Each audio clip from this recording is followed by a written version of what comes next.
B J ಪಿಯವರಿಗೆ ವಿರೋಧ ಪಕ್ಷದಲ್ಲಿರ್ತಕ್ಕಂಥ ಇವತ್ತಿನ ಶಾಸಕರಾಗಲಿ ಇವತ್ತಿನ ಮುಖಂಡರಿಗೆ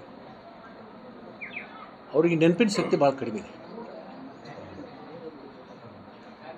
ಸ್ವಲ್ಪ ಮೆಲುಕು ಹಾಕಬೇಕು. ಅವರು 5 ವರ್ಷ ಅವಧಿಯಲ್ಲಿರ್ತಕ್ಕಂಥ ಸಂದರ್ಭದಲ್ಲಿ ಈ ರಾಜ್ಯದಲ್ಲಿ ಯುವಕರಿಗೆ ನಿರುದ್ಯೋಗ ತಾಂಡವಾಡ್ತಕ್ಕಂಥ ಸಂದರ್ಭದಲ್ಲಿ ಎಷ್ಟು ಯುವಕರಿಗೆ ನೌಕರಿಗಳನ್ನು ಕೊಟ್ಟರು ಅಂತಕ್ಕಂಥದ್ದು ಅವಲೋಕನ ಮಾಡ್ಕೋಬೇಕು. ನಾನು ಒಂದೇ ಮಾತು ಕೇಳ್ತೇನೆ ಅವ್ರಿಗೆ. 2014 ಪೂರ್ವದಲ್ಲಿ ಕೇಂದ್ರದ ಮೇಲೆ ಸಾಲ ಎಷ್ಟಿತ್ತು ಒಟ್ಟು?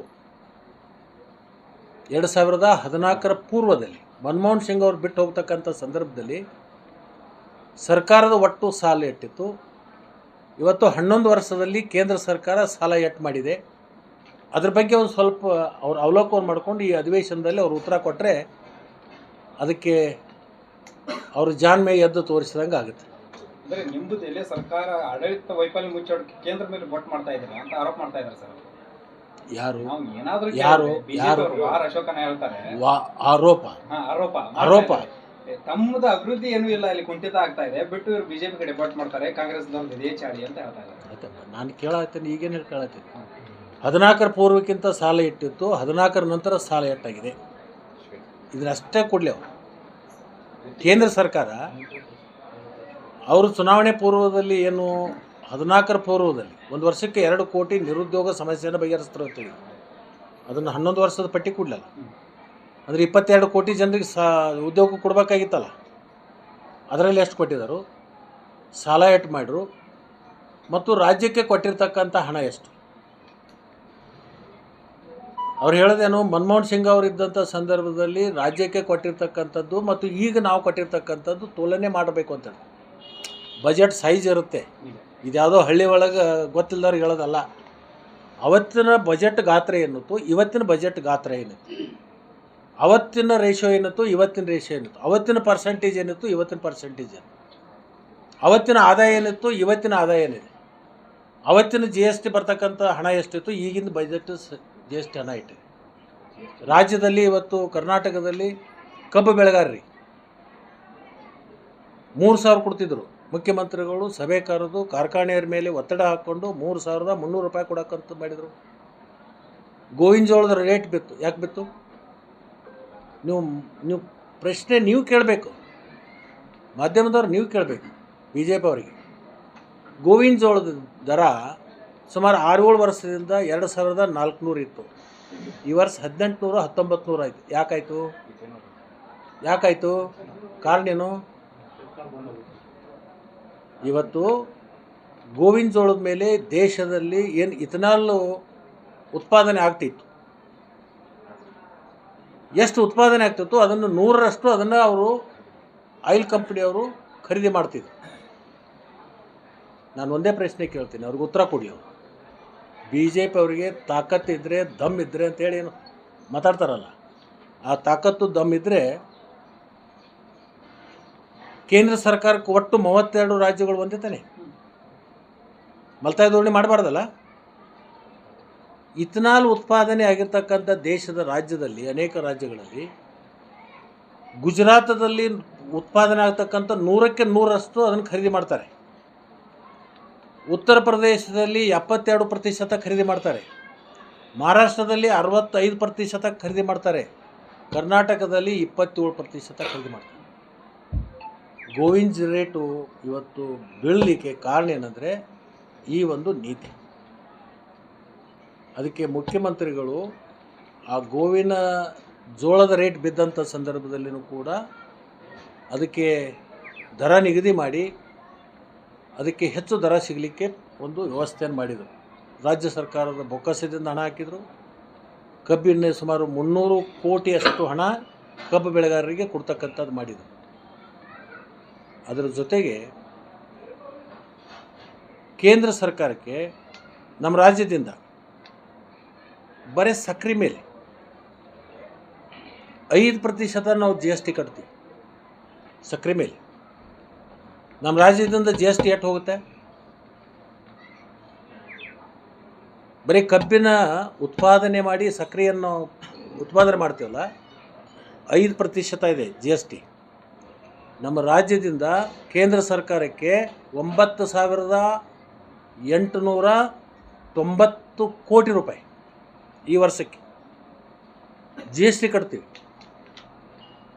ನಮ್ಮ ರೈತರು ಬೆಳೆದಿರ್ತಕ್ಕಂಥ ಕಬ್ಬಿನ ಉತ್ಪಾದನೆ ಮೇಲೆ ಅವರು GST ತಗೊಳ್ತಕ್ಕಂಥದ್ದು ಇದು ಹಣ. ಇದರಿಂದ ರೈತರಿಗೆ ವಾಪಸ್ ಎಷ್ಟು ಕೊಟ್ಟಿದ್ದಾರೆ? ಇದನ್ನು BJP ಅವ್ರು ಹೇಳಬೇಕಲ್ಲ. ಗೋವಿಂದ ಜೋಡ್ ಆಯಿತು, ಇವರು SMP ರೇಟ್ ಫಿಕ್ಸ್ ಮಾಡಿದ್ದೆ ಅವಾಗೆ. ಸಕ್ಕರೆ ದರ ನಿಗದಿ ಮಾಡಿದ್ದು ಯಾವತ್ತು? 7 ವರ್ಷದ ಹಿಂದೆ. ಇಲ್ಲಿವರೆಗೆ ಸಕ್ಕರೆ ನಿಗದಿ ದರ ಫಿಕ್ಸ್ ಮಾಡಲಿಲ್ಲ. ಯಾಕೆ ಮಾಡಲಿಲ್ಲ?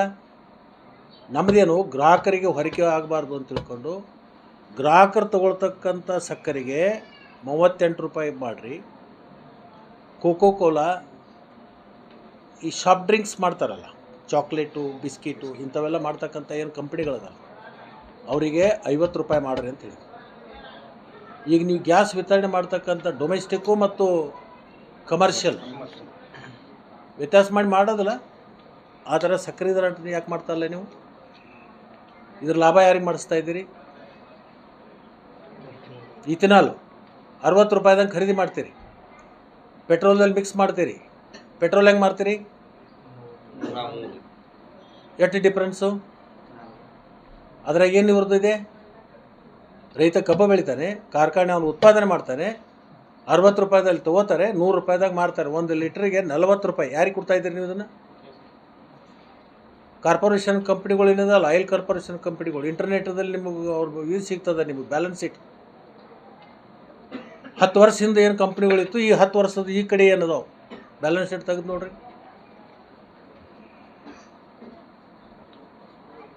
BJP ಅವರಿಗೆ ಆರ್ಥಿಕ ತಜ್ಞರು ಅಂತಕ್ಕಂಥದ್ದು ಒಬ್ಬರು ನಮ್ಮ ಕಣ್ಣಿಗೆ ಇವತ್ತು ಕಾಣಿಸ್ತಾ ಇಲ್ಲ. ಆಲೋಚನೆ ಮಾಡ್ತಾ ಇಲ್ಲ, ಚಿಂತನೆ ಮಾಡ್ತಾ ಇಲ್ಲ. ಕೇಂದ್ರ ಸರ್ಕಾರ ಯಾವುದೇ ಇರಲಿ, ಆದರೆ ನಮ್ಮ ರಾಜ್ಯಕ್ಕೆ ಆಗ್ತಕ್ಕಂಥ ಅನ್ಯಾಯವನ್ನು ಸರಿ ಮಾಡಿಸ್ತಕ್ಕಂಥದ್ದು ಅವ್ರ ಧರ್ಮ ಅಲ್ಲ. ಇವತ್ತು ನೀರಾವರಿ ಬಗ್ಗೆ ಮಾತಾಡ್ತಾರೆ ಇವರು. ಏನು ಮಾಡಿದರು? ಈ ಗೋವಾ ರಾಜ್ಯದಲ್ಲಿ ಯಾವ ಸರ್ಕಾರ ಇದೆ? ಮಹಾರಾಷ್ಟ್ರದಲ್ಲಿ ಯಾವುದಿದೆ? ನಮ್ಮದು ಮಹದಾಯಿ ಯೋಜನೆ ಎಲ್ಲಿಂದ ಪ್ರಾರಂಭ ಆಗುತ್ತೆ?